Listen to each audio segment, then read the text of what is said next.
Barbara Jane Reyes, Lorna Dee Cervantes, Oscar.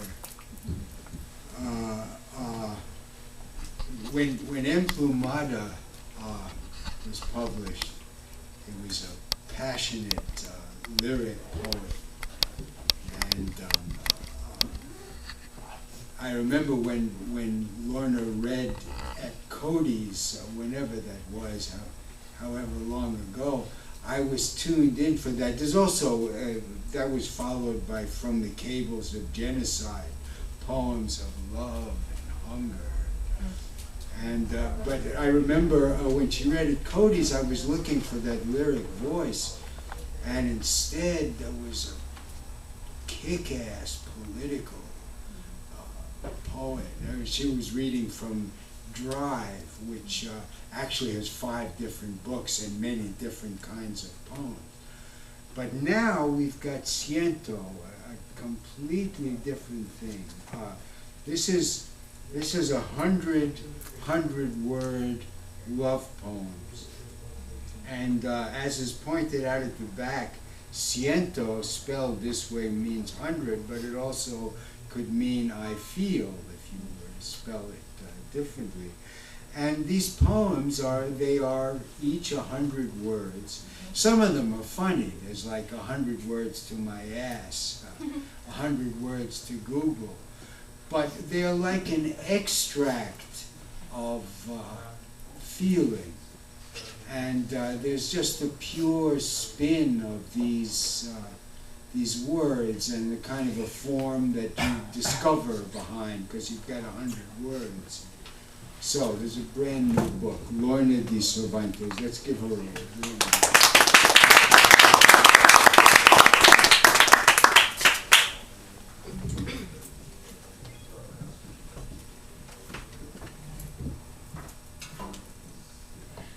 Thank you.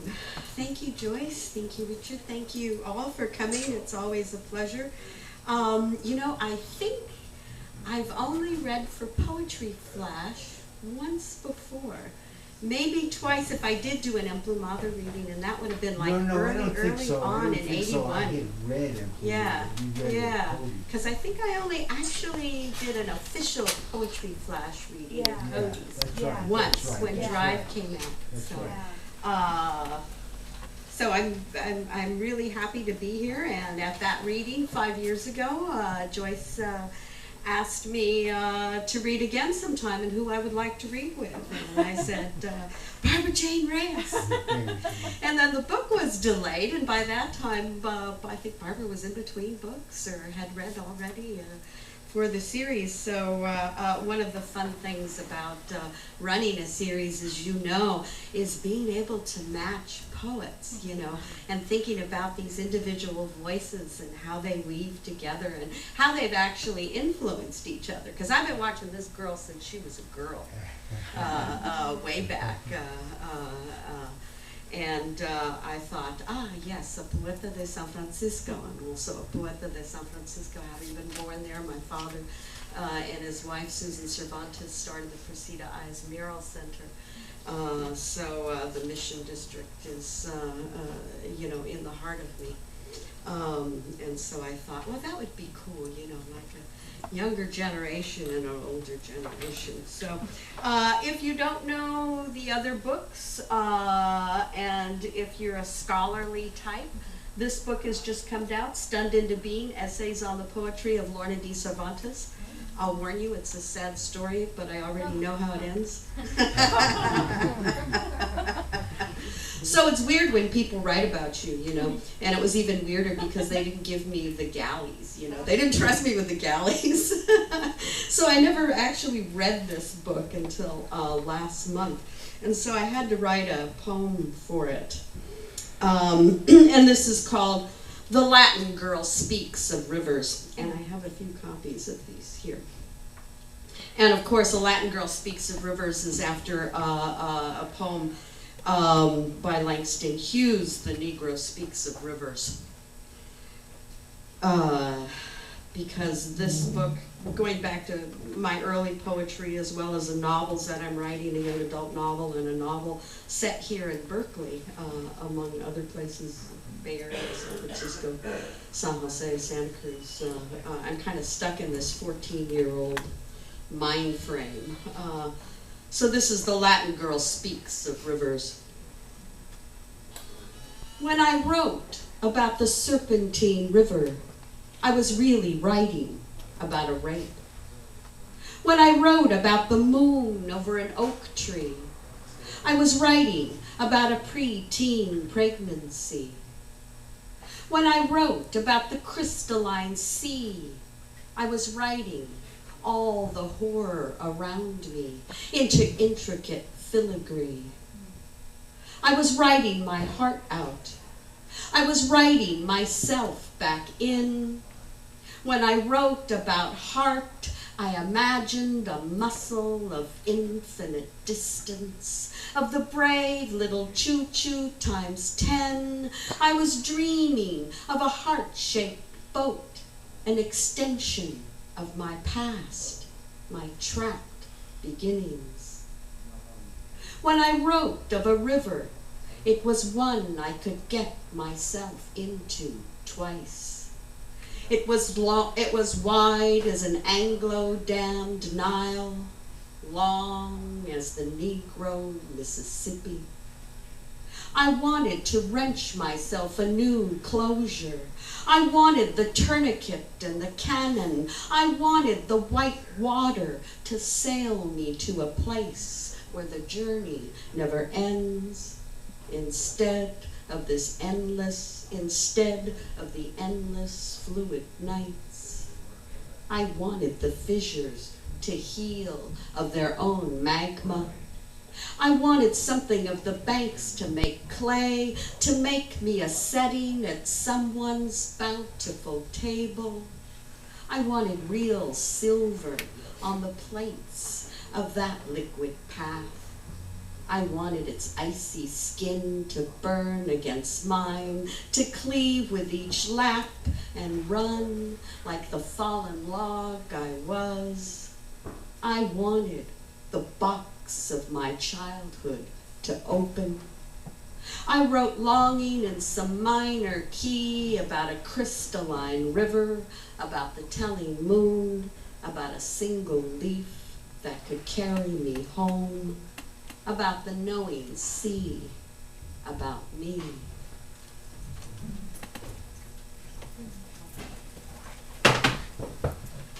And I have a brand new book coming out, also from Wings Press in San Antonio, one of the oldest literary presses around. And I'm happy to have my last 3, now 4 books published by them.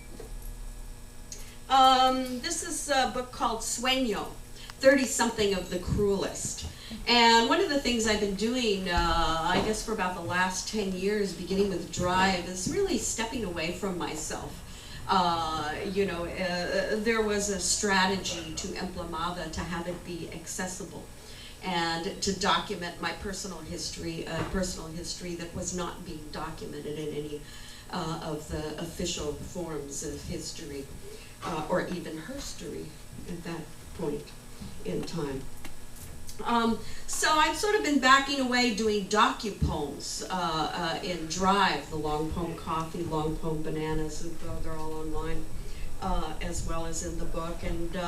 And certainly Ciento, which I'll be reading from, 100 word love poems, all mostly poems written when I was not in love, and not to anybody or about anything. Instead, I would go to this website every Thursday and get a word, and I wouldn't know what the word was, and all I knew is I had to write 100 words on that word, and then I figured just to make it harder on myself, it had to be a love poem, whatever word it was. And so, and then now this book, Sueño, 30-something of the Cruellest. April is the cruelest month. And in April, coming up, NaPoWriMo, National Poetry Writing Month. You can join online and you can write a poem every day for the month of April, knowing it does not have to be a good poem. It just has to be a poem. So once again, I would do this exercise with my students where we would put a word in a hat or a phrase in a hat, pull it out, and write a poem. So I had these little pieces of paper scattered around my office that I would pull from every day in the month of April. And then I would go to this site, oneword.com. You could go to oneword.com. It's got a cute little rainbow 3-minute, timer there, and it gives you a word every day, oneword.com. So that's what this book is, 30-something of the Cruellest. Here's one. How to get a car wash. Take a $5 bill, fold it, throw it away. Take a penny, scold it, make it pay, and then spend it. Take a chance, hold it to your heart, blow on it, send it to a friend. Take a moment, extol it, breathe fire into its face. Face it, then forget it. All the way the highways go, drive them in a silver sedan. Ride past the grandmother with the palsy gait, the old man shuffler by the wooden crate, the child holding a blue balloon waiting by the grate. Forget them. Remember passion. Remember where you put your keys. Recall registers ringing on Christmas Eve. Record voices and shrill sounds still ringing in the leaden ear. Then pay the master, pay the slave, fill up on tanks of rage and rest, gun the engines of your folly, flee towards the second best, the third eye, the favored relative, the sullen child cheered by snow. Feel your way back to the second crossing, and there, by the fresh grave in the mirror, open the hoses, shine the chromy cheeks, polish the head, and care. White walls are great for poetry. Chewy came late, or not at all. He pissed off the principal and pulled the hair of the pretty chola by the choya.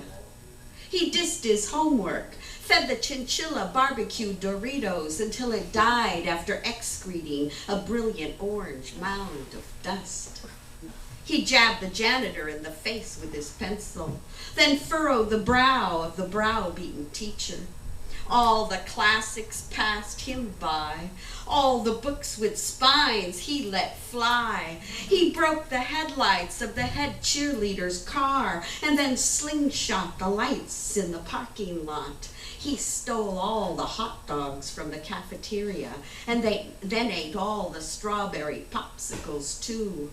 And afterwards, he picked up a pen and followed his fate. He scrambled up the scribble, letting long vowels and longing go chomping at the gate. His open hand, his heart in a great O of wonder. Oh, white walls are great for poetry.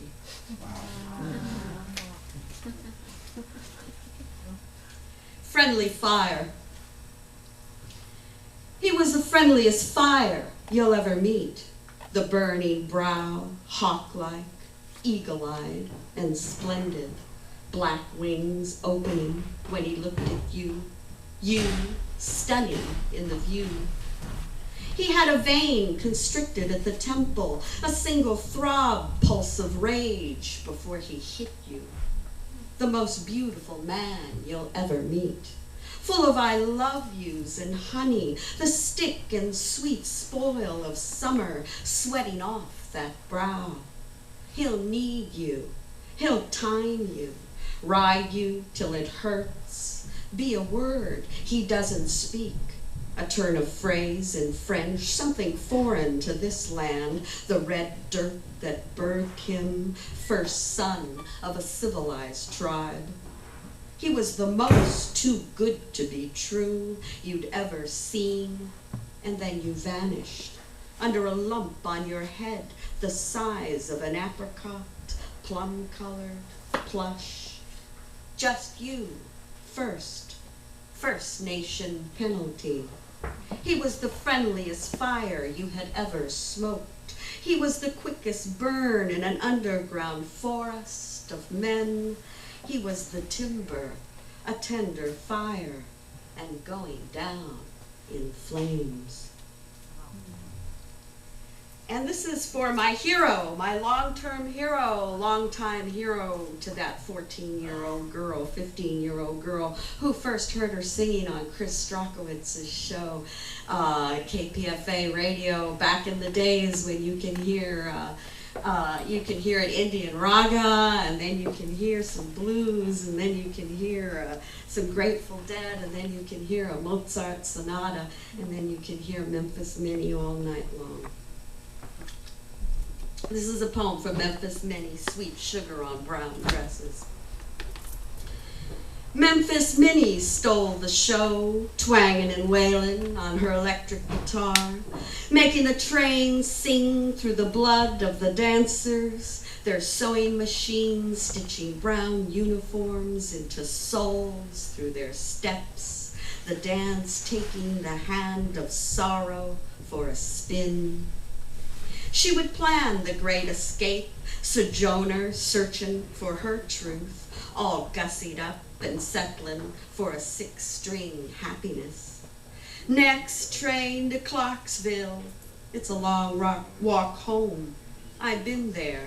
That taxi ride cross town with the Pakistani driver who was born there. Sure, he said, the newspaper just ran a big spread on her. Her stance, her grinning gold, the accents of her indigenous brows, even near death, a face and the paralyzed hands folded on the porch in Memphis. Another photograph, another kind of home, far from the stockyards, the killing pens, the sundown laws. It was not that my man done left me, that pleading through the night. It was that I hate to see that evening sun go down, when the law had the right to arrest you, you, an unaccompanied negress, rape you, beat you, sterilize you, and abort your child when the sun go down.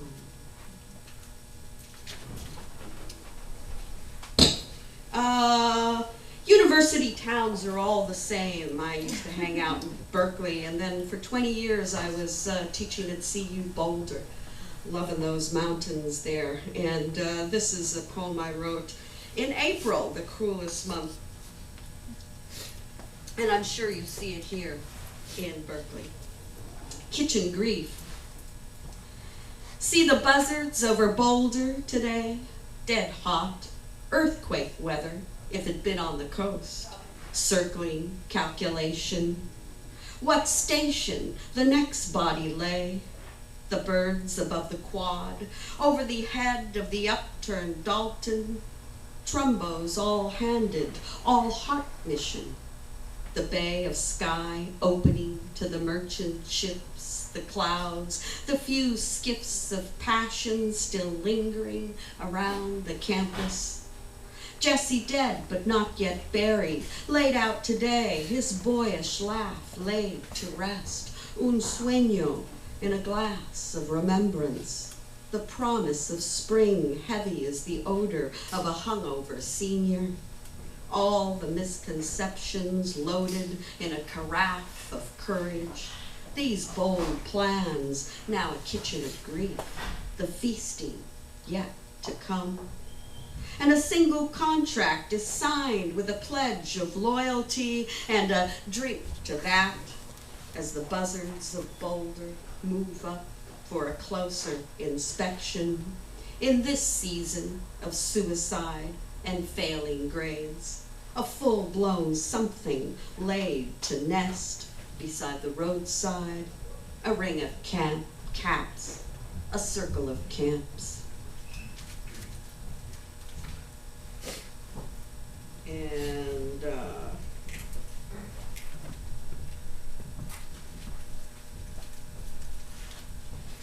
Oh, maybe a couple more from this. It's so fun to read. This is a brand new book, so it's like, yeah, why not? Burial. Under the burning stones, between the skins of mud flats and clay tablets of a trash abandoned river, I see you. Mounds of the living under the flesh of the dead. Piquant wafts of your shreds, the ragged flags, a putrid longing to belong, to sing once again a hallowed song of self in a place under the open freeway lanes, a voice in the rush of rush, a bare tunnel asking the question, what is buried here? Who thrusts out among the living chalk? Who answers an unasked question? All of America is an Indian burial mound. Tiny. This is dedicated to my homegirls in San Jose.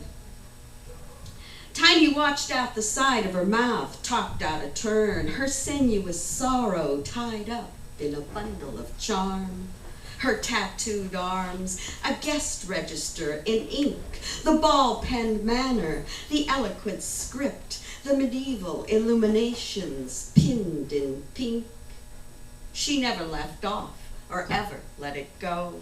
The Vario bulldog, a so-and-so. She taped her bangs into letters, formed us troops. She's still there, 15 years of pleasure, ripped R.I.P. And, okay. That was Sueño, Dream, 30-something of the Cruellest. And now, ciento, which also not just means 100, but is the word for like 101, 102, 100 and you. You know, it implies that there's something else that should be there. Ciento, besides I feel, 100, 100 word love poem. So, what's your favorite number from 1 to 100? Shout it out. 24. 24, 24. Beware, this is like tarot cards. Who wanted 24? 24. 100 words to be pixelated by you. When I first got this word pixelated, I didn't know what it meant. I figured it was like the little dots, you know, in your television, digital, right? You know, but instead it's a word that means when you drink too much wine, you know, you get pixelated. You know, like with the pink elephants and the cartoons and the little bubbles and the guys all like that, you know, that's pixelated. I want to be pixelated, Twitter-pated by you. I want to be rounded up and eaten, drunk on the express hunger of your mess. Buy me 100 ways into your heart. Sell me 100 tickets to your whole lotto love. I want to stay for the whole show, chew up the scenery, dance on the dinner plates. I see pixies in your eyes, your sensuous lips. I want to wade too far into the current, certified and surrendered. I want to watch as my body drifts too far out in the throes to live in you, close to the heart. Another one. 7. 7. Radiant. 100 words to radiant. You, in the radiant crepuscular light, your succulent heart, sex-sucked lips, your twining hair, all halo and sash, your fill like the hummingbird, suckle, stay. I am radiant to imagine you, half animal, half staff of ember, your lightning rays of mirth, unimaginable in the dark, in other than holding. you, in a spirit land, whisked away to grace my hand, the giving night, the airy dawn, the awakening from withdrawal. As the valley hunkers, mist hangs around her love. River, I flow with you, fog struck and caught in your aperture, your appetite for me, your blessing kiss eyes, wind-struck, radiant. Another one. 89. 51. Restraint. As I said, these poems are not for anyone at all, except for a couple, which are elegies during,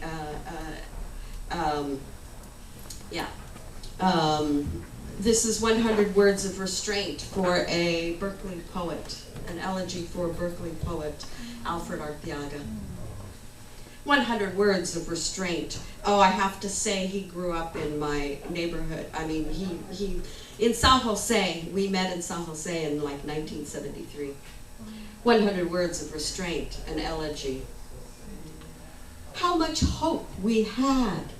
Restraint was how we grew, ever twining our long way out of there, intertwining sans desire.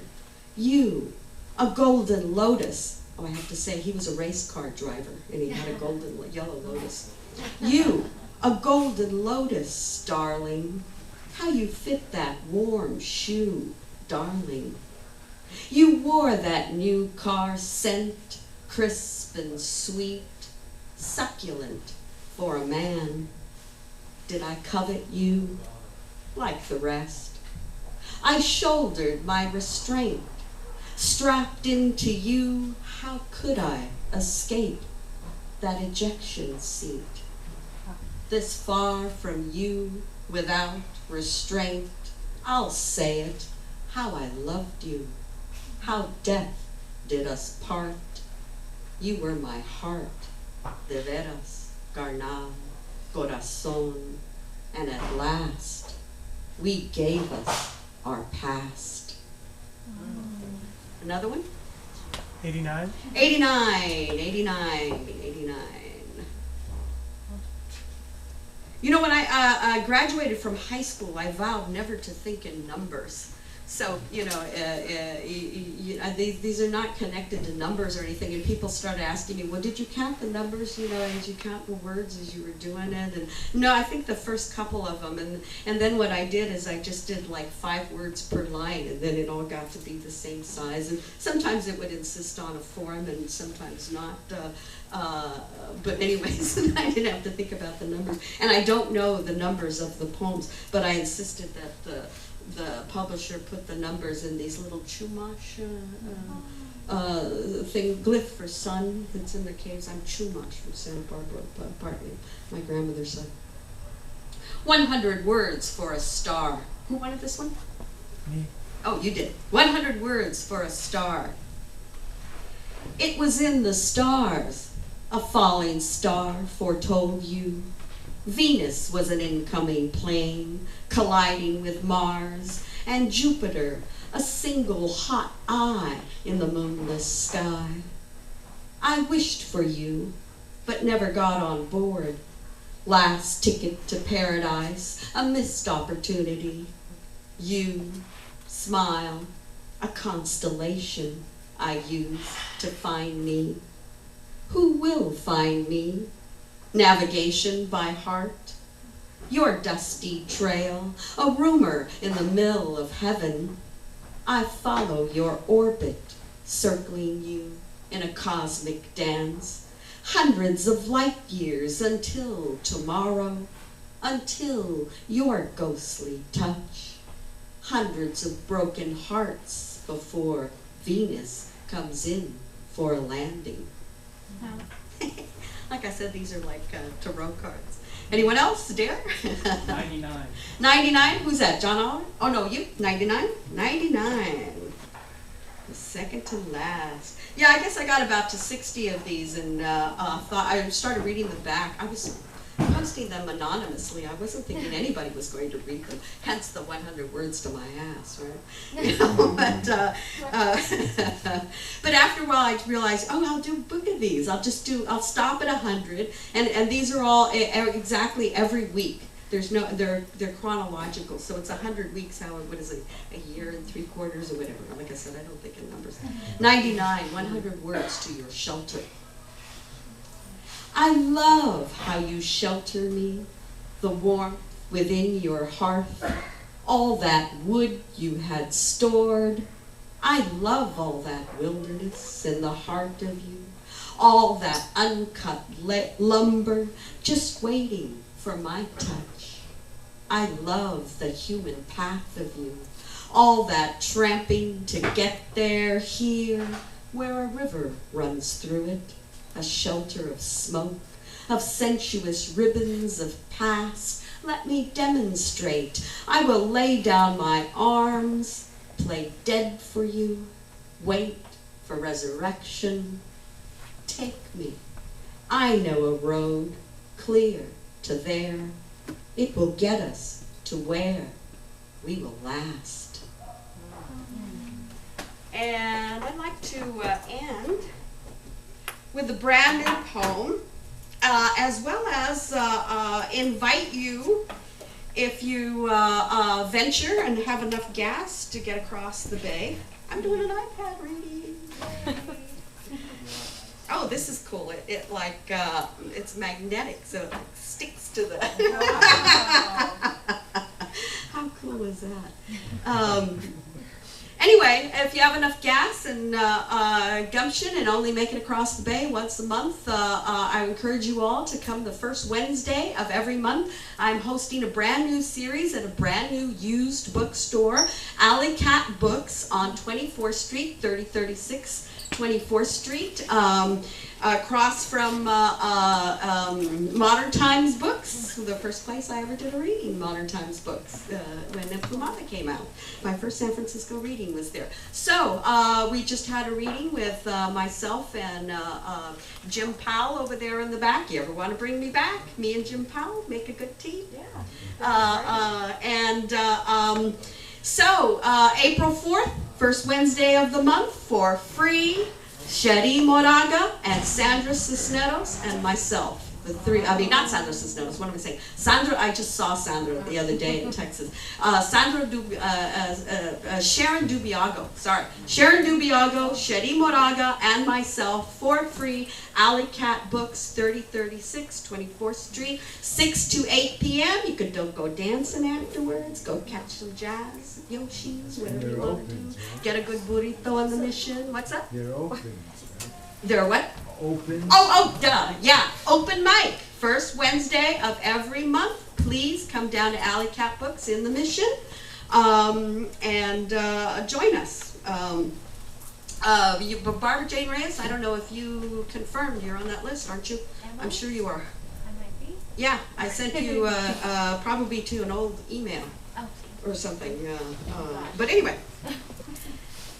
I just came back from San Antonio on my own ticket. I am the new I am this year's UC Regents lecturer. It's a great honor, and I'm housed in Berkeley in the English department. Thank you. I'm pleased about it. That 14-year-old girl inside of here is just really, really super pleased because she used to go hug those trees every weekend. But anyway, and dream about, someday going to school there, but anyway, and I'll be reading there April 6th for the commemoration of, 40 years of Quinto Sol Press there. But anyway, Chicano literature, 40 years, beginning with Quinto Sol Press, 45 years? Something like that. 45 years, I think it is. I dedicated most of my life to publishing Chicano writers like Barbara Jane Reyes. Not that I published her, but I just want to say to be Chicana is a state of consciousness, an awareness of occupied land, an awareness of your history, an awareness of your indigeneity, an awareness of the Americas. and that we come from the four corners, and we're here. Anyway, a lot of things have been happening in Tucson, as you know.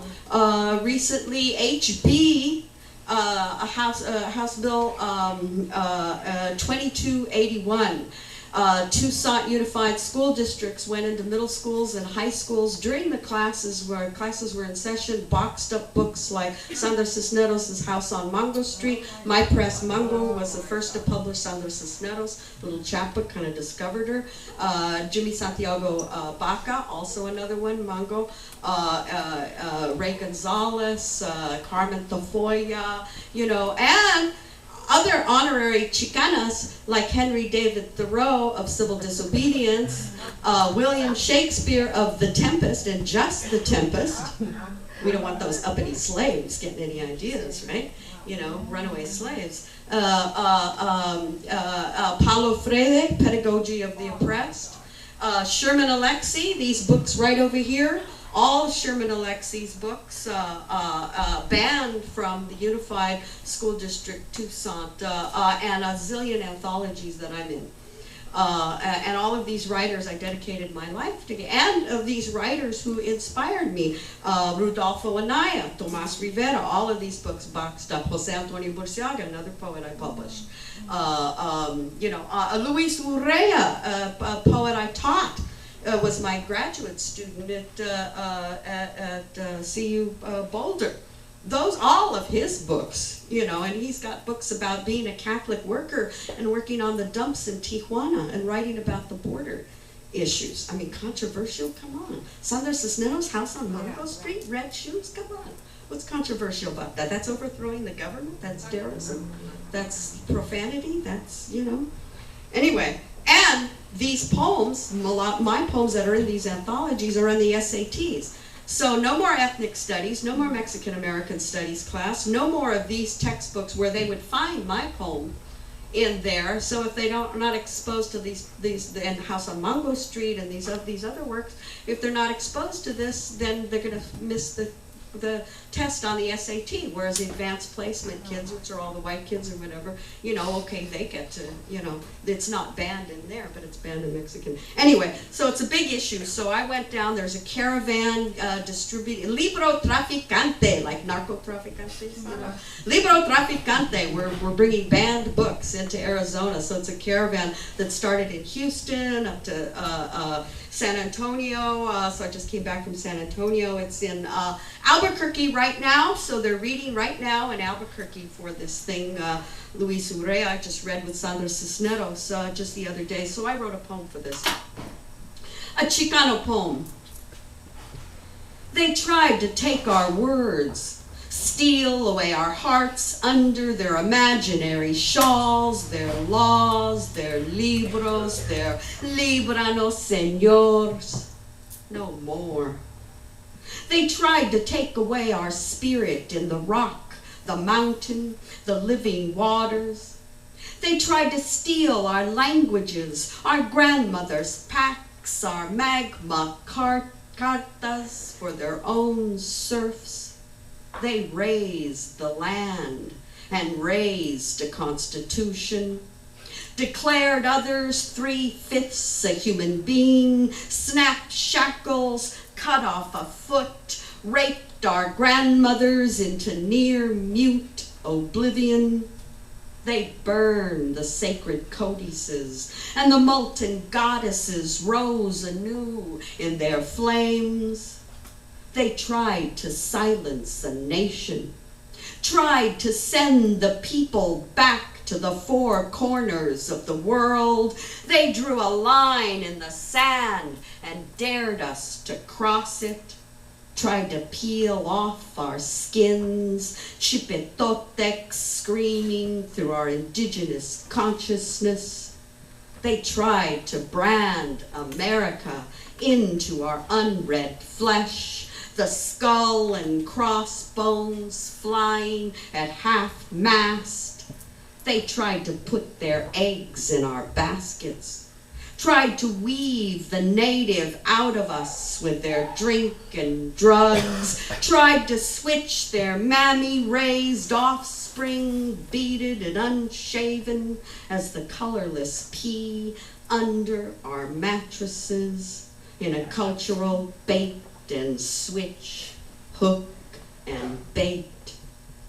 They tried to take our words, give us the Spanish translation for pain, serve us the host of fallow fields on a china plate, stripped us of the germ and seed, fed us in a steady diet of disease and famine.